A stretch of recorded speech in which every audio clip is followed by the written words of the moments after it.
Mushroom खाते 4 लाख के। आप नहीं खाइएगा? अब हम लोग का औकात क्या, मोदी जी फकीर है ना, फकीरों की औकात है, वही तो फकीर है। यानी हम लोग को भी बना दीजिए महाराज, ऐसा फकीर तो हम लोग। प्रधानमंत्री है तो नहीं खाएंगे जी, शेर पालिएगा तो महंगा खाना खिलाइएगा। कहिएगा अपने आप को, आप अपना 15 लाख के सूट में देश को गरीब बना दिए। अडानी अंबानी के दोस्त बनाते बनाते उनका झोली भरते भरते। हेलो दोस्तों, कैसे हो? सब ठीक है? सब ठीक ही होंगे शायद। मैं भी यही चाहता हूँ आप लोग सब ठीक रहे। हाँ भाई, हाँ। जनता परेशान, लड़कियां परेशान, इंसान परेशान, आदमी परेशान, जानवर परेशान, फिर आखिर मोदी जी को वोट किसने दिया? सही बात, किसने दिया? सही बात। और मैं तो चाहता हूँ कि इस बार भी वोट मोदी जी को ही मिले, बेशक, क्योंकि मोदी जी है तो हर चीज मुमकिन है। मोदी जी रहेंगे तो सब बराबर, सबका विकास, सबका साथ, सबका विकास एकदम होता है। तो आइए दोस्तों, सुनते हैं जनता की राय। जनता में लड़कियां, जवान, बूढ़े सभी आ गए हैं। देखते हैं ये क्या बोलते हैं इन 2014 के चुनाव के बाद, क्या मोदी जी ने किया, क्या नहीं किया, ये लोग आपको बताएंगे, पूरा खुल के बताएंगे। इनकी बात को सुनिए गौर से और वीडियो को पूरा देखें। वीडियो को लाइक करें, चैनल को सब्सक्राइब करें ताकि आपको और भी नोटिफिकेशन मिलती रहे हमारे वीडियो की। तो देखिए ये वीडियो। उनका झोली भरते भरते ही देश बेकार हो गया। अरे दूसरा देश झुक रहा है मोदी जी के पैरों में, नहीं देखिए विदेश में। मणिपुर वाले घटना से भी तो इंडिया का छवि बन ही रहा है ना जी विदेशों में। और वैसा से घटना होते रहता है, नहीं सुने मुख्यमंत्री से कह रहा है कि होते रहता तो है। जब तक प्रधानमंत्री नरेंद्र मोदी जी श्री आदरणीय जी रहेंगे तब तक तो ऐसे बेटी बहू नंगा होवे करेगी, मोदी जी कुछ नहीं बोलेंगे। देश का नाम रोशन हो रहा है ना, आपको भी वाहवाही करना चाहिए। कह तो रहे वाह वाह करिए मणिपुर के घटना पे कि आपकी बेटी बहू भी नंगी होगी, कल को खड़ी रहेगी। आप एक मुद्दा पे लेकर अटकी हुई है, देश का नाम इतना। आपकी बेटिया को नंगा करके, बहन को नंगा करके घुमा देते, कहिएगा क्या हो गया, बड़ा बात थोड़ी है, मोदी ये चाहिए हमको, कहिएगा। तो वहाँ का मुख्यमंत्री कहा नहीं रहे एक ही घटना, ऐसा घटना पहले बहुत सारा हो गया। घटना हो गया है ना, तो रोकना चाहिए कि आप ये कहिएगा कि कोई दिक्कत नहीं है, होते रहता है, छोटा मोटा घटना है। आपके घर में बेटी बहन नहीं है? सबके घर में है ना आपकी बेटी बहन। अगर मोदी जी की बेटी को नंगा कर दिया जाता उस जगह पे, तक मोदी जी ये बोल पाते? नहीं बोलते, जाके आग लगा देते सबको। एक आम पिता आग लगा देता उसमें। पर मोदी जी को क्या कर रहे हैं, सब कह रहे हैं कि हम देश के बेटियों का पिता है। ऐसे नामर्द पिता को शर्म आनी चाहिए जिसके रहते हुए इस देश की बेटियां नंगी हो जाए। पिता कहते हैं अपने आप को इस देश के बेटियों के। अरे वो तो किसी का इंसान कहलाने लायक नहीं है, वो पिता क्या कहलाएंगे? जो अपनी औरत का ना हो सके, जो किसी वो देश की महिला देश के लिए अपना औरत छोड़े, क्या किया? देश के लिए औरत छोड़े जी। जिस संविधान को बदलना चाहते हैं ना, वही संविधान का देन है कि आज एक चाय बेचने वाला का बेटा प्रधानमंत्री बन के बैठा हुआ है। ठीक ना? मैं आपको ये साफ साफ क्लियर करना चाहता हूँ कि मेरे लिए और हिंदू के लिए, ठीक। अच्छा, आपको चाहिए हिंदू राष्ट्र। देखिए यहाँ पर महिलाएं भी मौजूद हैं। ये बताइए, भाई साहब कह रहे हैं कि हमको ये देश यानी भारत देश जो है हिंदू राष्ट्र चाहिए, आपको क्या लगता है? पूरा भारत तो छोड़ दीजिए, सिर्फ एक गांव हिंदू बना के दिखाएं जिसमें जात पात ऊंच नीच कुछ ना हो। इतना करके दिखाने मान जाएंगे कि हिंदू राष्ट्र तैयार कर लेंगे।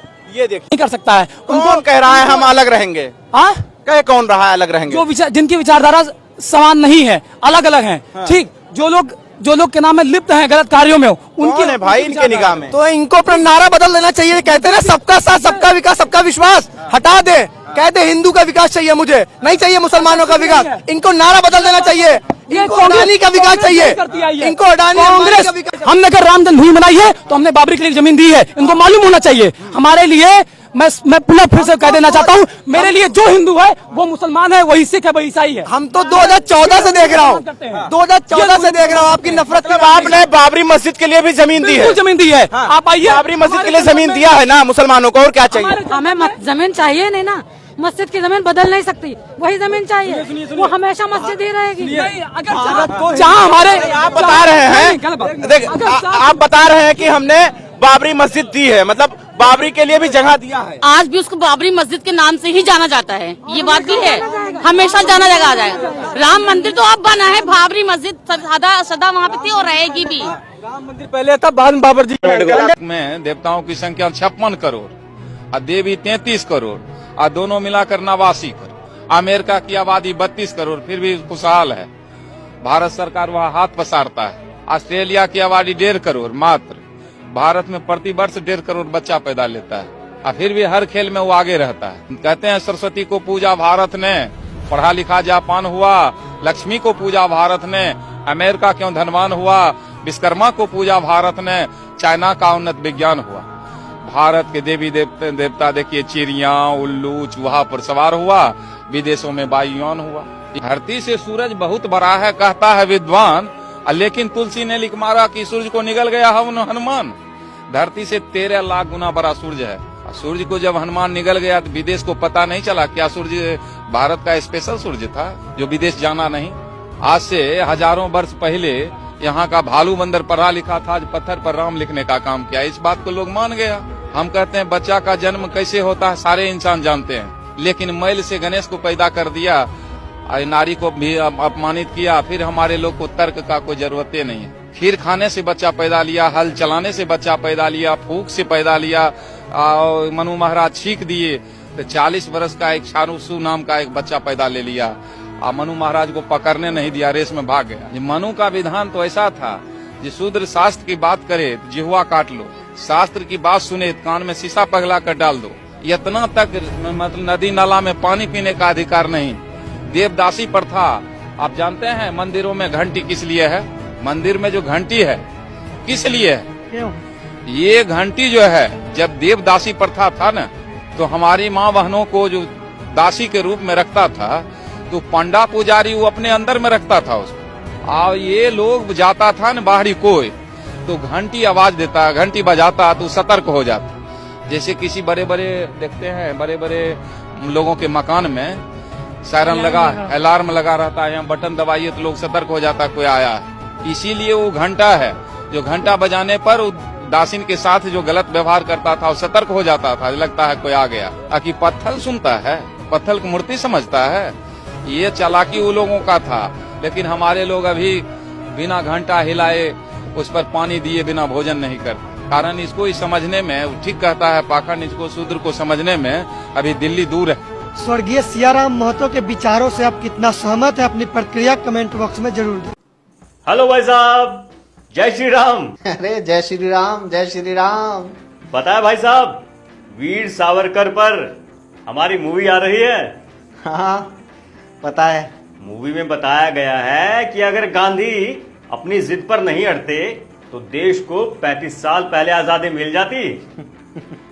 कौन सी आजादी? 2014 वाली या 1947 वाली की बात कर रहे हो? मजाक नहीं भाई साहब, मैं फैक्ट्स की बात कर रहा हूं। सोचो, अगर भारत को 35 साल पहले आजादी मिल जाती तो आज भारत कितना मजबूत देश होता। सोचो, ना भारत का बंटवारा होता, ना पाकिस्तान अलग देश बनता, ना बांग्लादेश अलग देश होता। सोचो ना, पाकिस्तान के साथ इतने युद्ध भी नहीं होते, ना कश्मीर का कोई झगड़ा होता, ना ही देश में आतंकवाद होता। सोचो, आज हमारा देश हर मामले में 35 साल आगे होता। अबे दिमागी बुखार, जब इतना सोचो सोचो कर रहा है तो ये भी सोच ले कि सोचो अंग्रेज भारत में आते ही नहीं। ये तो पता ही था कि तुम लोगों की जो हिस्ट्री है, उसकी समझ है, वो चौथी पास राजा जैसी है। लेकिन कम से कम स्कूल में जोड़ घटा तो ठीक से सीख लेते। क्या मतलब?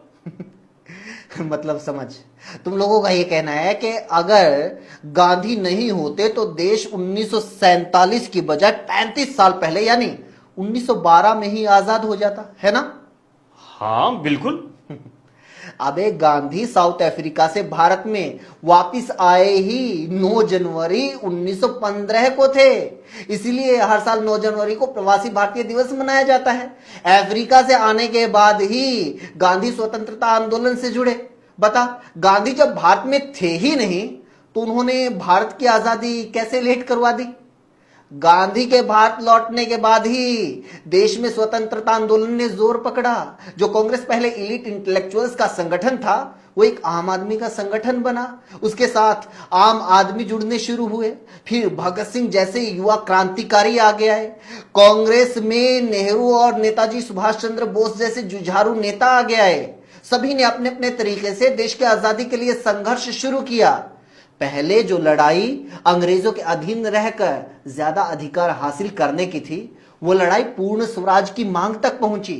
31 दिसंबर 1929 को कांग्रेस के लाहौर अधिवेशन में पहली बार जवाहरलाल नेहरू की अध्यक्षता में भारत के लिए पूर्ण स्वराज की बड़े स्तर के ऊपर मांग उठी। तो फिर भी इतना टाइम क्यों लग गया? अंग्रेजों से आजादी लेनी थी। कोई माफी नहीं मांगनी थी कि सावरकर की तरह चिट्ठी लिखी और अंग्रेजों ने माफ कर दिया।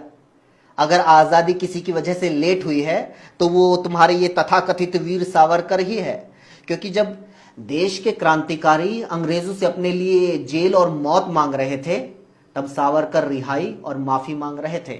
क्योंकि जब कांग्रेस अंग्रेजों के खिलाफ भारत छोड़ो आंदोलन चला रही थी तब सावरकर की हिंदू महासभा जिन्ना की मुस्लिम लीग के साथ मिलकर अलग अलग राज्यों में सरकार चला रही थी। जब देश के लोग गांधी से प्रभावित होकर अंग्रेज सरकार के पद त्याग रहे थे तब तुम लोगों के परम पूज्य नेता श्यामा प्रसाद मुखर्जी मुस्लिम लीग की सरकार में मंत्री बने बैठे थे।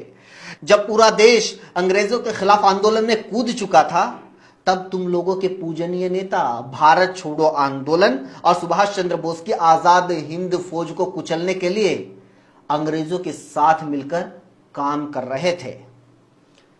बताओ आजादी किसकी वजह से लेट हुई? सर कैसे देखते हैं 9 साल मोदी सरकार? बहुत बेहतरीन देखते हैं। बहुत बेहतरीन। इससे पहले 47 साल देश आजाद हुए, मेरे ख्याल से 47 में हुआ था देश आजाद। तब से लेकर अब तक देश इतना बेकार चल रहा था और इन 9 सालों में इतनी तरक्की की लोगों की कि नौकरियां लोगों की चली गई, खाने पीने को मोहताज हो गए, पैसा नहीं लोगों के पास, कारोबार नहीं लोगों के पास।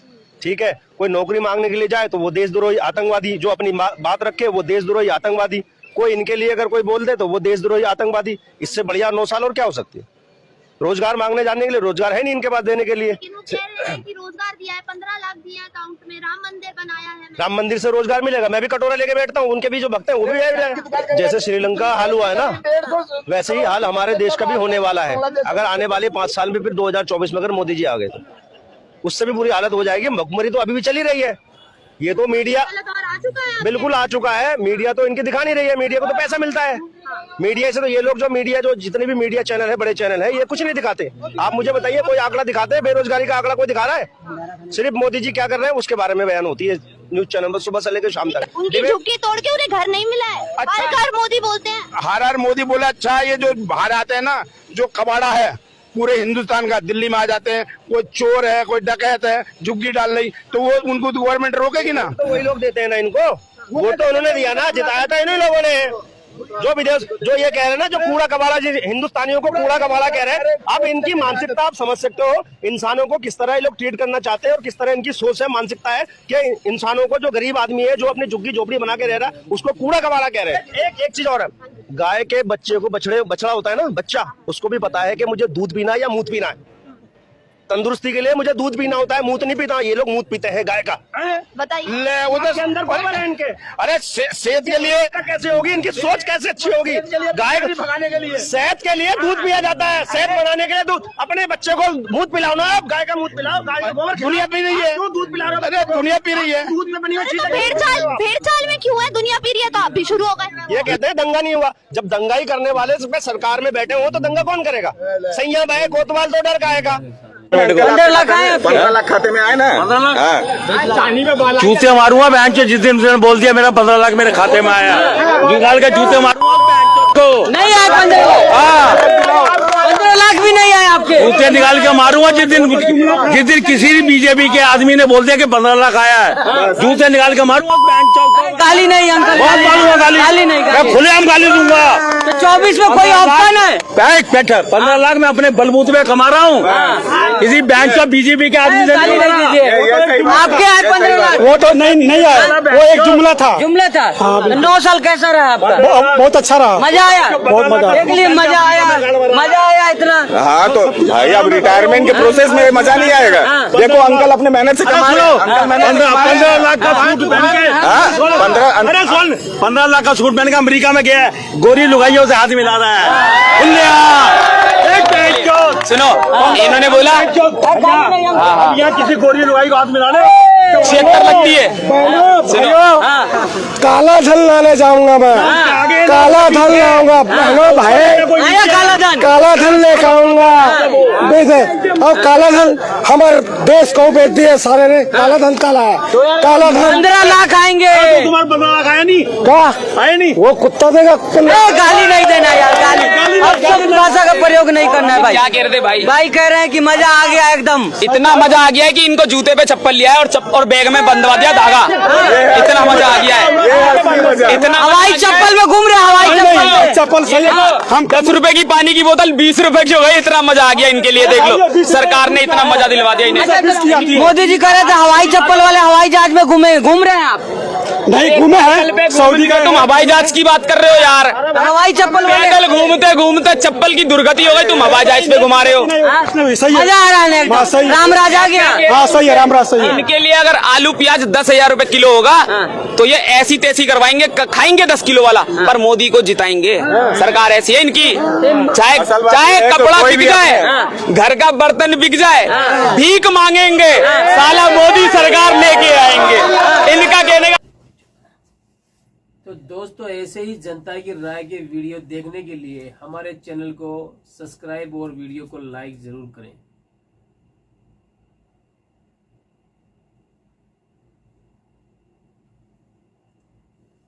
ओके चलो बंद करो।